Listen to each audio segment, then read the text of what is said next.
শিখ রেজিমেন্টের সুবেদার যোগিন্দর সিংহের মুখে পাইন গাছ সেই দিন প্রথম শুনল, জো বলে সো নিহাল। তাওয়াংয়ের পাহাড়ে পাহাড়ে তখন মেশিন গানের শব্দ। সৎ শ্রী আকাল মানে কি?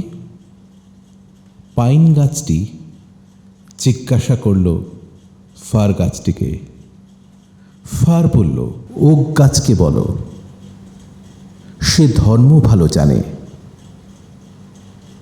দেখেছ, বিয়নে টুচিয়ে এক সর্দারজি ছুটে যাচ্ছে। ওর কি গুলি শেষ হয়ে গেছে?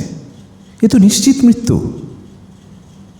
ফার বলল, জো বলে সো নিহাল। কেন বলছে সর্দারজি? ওক বলল, জো বলে সো নিহাল, গুরু গোবিন্দজির মন্ত্র। এই কথা বললে তোমার ইচ্ছা পূরণ হবে। ফার বলল, একজন পাঞ্জাবি মানুষ তাওয়াংয়ে এসে কেন মৃত্যু চাইবে? মেশিন গানের গুলিতে সর্দারজি পড়ে গেল। চারিদিকে অক্টোবরের কনকনে থাবা। ওক বলল, আমিও ঠিক বুঝছি না, একজন পাঞ্জাবে জন্মানো শিখ চীনা সৈন্যকে আটকাতে তাওয়াং উপত্যকায় কেন নিরস্ত্র ছুটে যাচ্ছে? আজ ওই দূরে দেখি পাহাড়ের চূড়ায় জমেছে অল্প বরফ। স্তব্ধ উপত্যকায় একটি পাখি শীষ দিচ্ছে।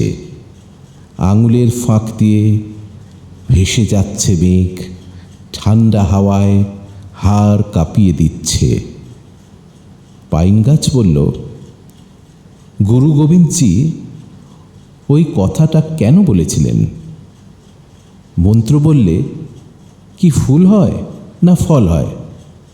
ফার গাছ বলল, গুরুর মন্ত্র নিয়ে মানুষটা কেন এভাবে ছুটে গেল এখনো ভুলতে পারছি না।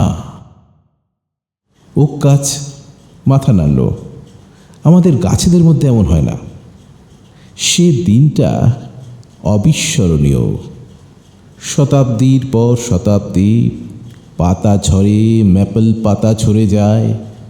পাহাড়ি ছোড়া থেকে জল পাথর ভাঙতে ভাঙতে, পাথর ভাঙতে ভাঙতে বাতাসকে শোনায় নতুন নতুন দিগন্তের কথা।